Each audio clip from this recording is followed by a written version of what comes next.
골프, 배달앱 등등 팬데믹 때 급성장한 시장은 코로나가 잦아들면서 위축되고 있습니다. 팬데믹이란 예외적인 상황이 시장의 폭발적인 성장을 이끈 거다 보니 엔데믹으로 넘어가면서 되돌림이 발생한 거죠. 그럼 캠핑 시장은 어떨까요? 팬데믹 동안 너도 나도 캠핑을 즐기면서 캠핑 시장도 폭발적인 성장을 기록했습니다. 한국관광공사에 따르면 2019년 약 3조 원이었던 국내 캠핑 시장은 21년에 6조 3천억 원으로 2년 사이에 2배의 성장률을 보였거든요. 캠핑 시장은 과연 앞으로도 괜찮은 걸까요? 오늘의 수요 시장 캠핑 시장입니다.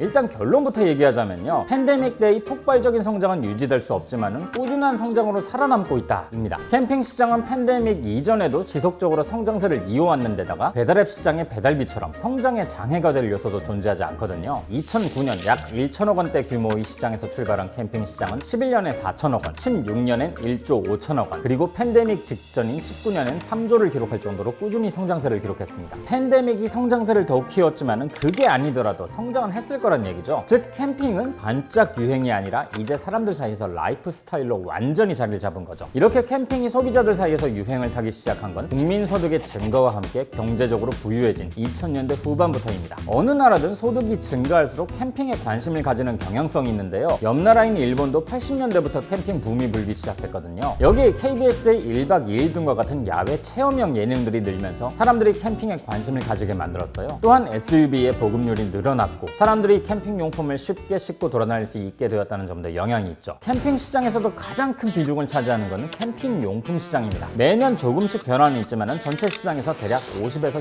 60%대의 비중을 차지하죠. 용품이 이렇게 높은 비중을 차지하는 건요, 캠핑 용품 트렌드의 변화도 있고 어떤 용품이 자기에게 맞는지는 직접 써봐야 알기 때문입니다. 2000년대 후반 국내에서 첫 캠핑 붐이 불 때는 고급 제품들 위주로 인기를 얻었지만 2010년대 초반 들어선 저가 보급형 위주로 트렌드가 바뀌었죠. 젊은 캠핑 입문자들이 많아지다 보니 저렴한 용품 위주로 찾는 경우가 많았고 당시 경기 불안 여파로 인해서 보급형을 선호한 거예요. 하지만 2010년대 후반에는 캠핑에 뛰어든 세대들이 나이를 먹고 경기 호황도 겹치면서 다시 고급화로 그 트렌드가 변화했습니다. 여기에 한몫을 한 게 바로 중고거래 시장의 발달이었죠. 비싸게 산 캠핑 용품이 별로라면 중고거래를 통해서 매각하고 다른 걸 구매할 수 있으니까요. 또 중고거래를 통해서 자신에게 맞는 물품을 구매하기도 했고요. 2010년대 초반엔 등산용품 업체들이 캠핑 시장에 뛰어드는 경우가 많았습니다. 당시 성장세가 둔화되던 등산용품 시장에서의 한계를 캠핑 시장의 개척을 통해서 활로를 찾으려던 거죠. 하지만 여전히 쉽지 않은 상황입니다. 이건 캠핑용품 시장의 특징 때문인데요. 캠핑용품은 등산용품과 달리 그 종류가 무척이나 다양합니다. 텐트만 하더라도 도명 텐트부터 천정고가 높고 용도에 따라서 공간이 나뉘어진 쉘터형 등 다양하죠. 여기에 인원수와 용도까지 고려하면 다양성의 범위가 훨씬 넓어요. 텐트만 고려해도 이 정도입니다. 이렇게 수많은 니치마켓으로 쪼개져 있는 형태가 캠핑용품 시장의 특징이라 할 수 있어요. 이러한 상황에서 캠핑용품 제조기업들은 모든 상품을 취급하기보다 거대 기업들이 뛰어들기 힘든 특정 용품에 집중해서 경쟁력을 갖추고 업력을 쌓으면서 브랜드를 만들어 온 기업들이 많습니다. 대표적인 곳 중에 하나가 헬리녹스죠. 캠핑용 명품 의자로 유명한 헬리녹스는요, 텐트 폴대 부분에서 독보적인 기술력과 지배력을 갖추고 있는 걸로 평가받고 있는 동아알루미늄에서 만든 회사입니다. 현재는 분사해서 동아알루미늄 라재건 대표의 아들 라영환 대표가 운영을 하고 있죠. 헬리녹스의 디자인과 브랜드 마케팅 역량에 동아알루미늄의 기술력이 더해지면서 그 어떤 브랜드도 쉽게 따라잡을 수 없는 독자적인 영역을 차지할 수 있었죠. 이렇게 헬리녹스에서 내어놓은 체어원은 명품 캠핑 의자로 알려지면서 헬리녹스만의 시장을 만들었어요. 이후 캠핑용 경량 침대인 코트원 등 다양한 상품을 출시했고 경량 캠핑용품 분야에서 헬리녹스의 경쟁력은 매우 높게 평가되고 있죠. 또 다른 대표적인 곳으로는요, 전 세계 난로 시장 1위인 파세코가 있습니다. 사실 이 회사는 2004년 수출 시장에서 정점을 찍었지만 이후 난방 방식의 변화 등으로 인해서 부진을 겪고 있었죠. 하지만 다행히 난로라는 제품은 가정 난방용으로는 하락세였어도 캠핑 용품에서는 매우 경쟁력이 있었죠. 이 덕분에 국내 캠핑족들이 해외에서 판매되던 파세코 캠핑 난로를 역구매하면서 입소문을 타게 되었죠. 이 또한 다른 기업들이 쉽게 빼앗지 못할 영역인 거예요. 이런 국내의 중소, 중견기업들과 더불어서 국내 캠핑용품 시장을 지배하고 있는 곳은 스노우피크 같은 해외에서 캠핑용품으로 긴 시간 동안 브랜드 파워와 업력을 쌓아온 곳들이죠. 이러다 보니 2010년대 들어서 갓 캠핑용 캠핑용품 시장에 진출한 등산용품 업체들이 아직 제대로 두각을 못 드러내는 상황입니다. 물론 여기엔 우리나라 캠핑 스타일의 영향도 있습니다. 각 나라마다 캠핑 스타일이 조금씩 다른데 미국의 경우에는 걸어다니는 트레킹이나 야영 생활에 필요한 장비를 갖추고 특정 지역을 여행하는 백패킹 같은 스타일이 일반적입니다. 즉, 긴 이동거리에서 잠깐 휴식하다 다시 이동하는 형식으로 이동성이 매우 중시되죠. 하지만 우리나라의 경우는요, 차에 캠핑용 짐을 싣고 캠핑장에 가서 체류하는 오토 캠핑 스타일에 가깝습니다. 지금은 미니멀 캠핑이나 차박 문화처럼 다양한 스타일로 확산되었지만 이 역시 정해진 캠핑 지역에 체류하는 점은 크게 다르지 않습니다. 아예 체류라는 목적에 좀 더 주목해서 이를 극대화한 글램핑이 인기 폭발했던 것도 이 때문이죠. 2010년대 후반 캠핑 문화가 본격화되면서 이뤄진 캠핑 용품의 고급화 현상도 이 맥락에서 보면 이해가 쉽습니다. 체류가 중심이 되는 캠핑 문화에선 그 체류 시간의 쾌적함을 극대화시켜줄 편의성 높은 좋은 장비들이 인기를 얻기 마련이거든요. 우리나라의 캠핑 문화가 이렇게 형성된 건 환경과 제도의 차이 때문입니다. 미국은 국토가 엄청나게 넓기 때문에 이동성이 중시될 수밖에 없고 다양하고 거친 환경에서 캠핑을 하게 됩니다. 하지만 우리나라는 국토도 좁고 취사 금지 지역도 많죠. 특히 산이나 계곡은요, 산불과 환경오염의 문제 때문에 일찌감치부터 취사가 금지되어 있고요. 이러다 보니 캠핑을 즐길 수 있는 공간은 애초부터 정해진 구역으로 제한될 수밖에 없는 것입니다. 이러한 측면에서 캠핑 시장은 어떻게 이해해야 할까요? 국내 여행 시장의 또 다른 카테고리로 이해해야 합니다. 국내 여행 시장은 그 발전 과정에서 주요 지역마다 체류할 공간으로 콘도와 호텔들을 만들었습니다. 하지만 이런 숙박시설들은 자연을 누리고 체험하는 것이 제한적인 경우가 많죠. 잠깐이나마 번잡한 도시에서 벗어나 자연과 함께하기에는 캠핑만한 것이 없는 겁니다. 이러한 점에서 캠핑의 가장 큰 경쟁자는 콘도나 리조트 같은 여행 숙박업이라 볼 수 있습니다. 그래서 엔데믹의 시대가 와도 캠핑의 인기는 사그라들지 않을 거라 보는 거죠. 오히려 앞으로 인기가 지속될 이유들만 있습니다. 지난 약 15년 동안 캠핑의 매력에 빠져든 사람들은 앞으로도 계속 캠핑을 즐길 것이고, 새롭게 가정을 꾸린 가족 캠핑객들과 커플 캠핑객들이 지속적으로 유입돼서 캠핑을 할 것이기 때문이죠. 특히나 지금의 Z세대들은 그 어떤 세대보다도 도시화된 공간에서 자라난 세대입니다. 이러한 세대들에게 자연 환경은 평소 머물던 공간들과는 아주 다른 매력을 느끼기에 좋은 것이죠. 선진국에서도 캠핑에 대한 수요가 소득의 증가와 함께 늘어나는 점을 생각하면 현재 약 700만 명 정도인 국내 캠핑 인구는 앞으로도 계속 증가세를 이어나갈 것으로 보입니다. 이제는 하나의 라이프 스타일로 자리 잡혀가고 있으니까요. 아직은 캠핑 문화가 발달한 선진국의 캠핑 용품 브랜드들이 강세이고 매년 많은 캠핑 용품들이 수입되고 있습니다. 하지만 시간이 지날수록 우리 기업들도 더 많은 영역에서 두각을 드러낼 것으로 기대되고 있는 분야이기도 하죠. 팬데믹으로 큰 관심을 얻은 캠핑 시장은 이제 본격적인 발걸음을 떼고 있는 셈입니다. 이 시장에서 두각을 드러낼 우리 기업들이 더 많아지게 기대해봅니다.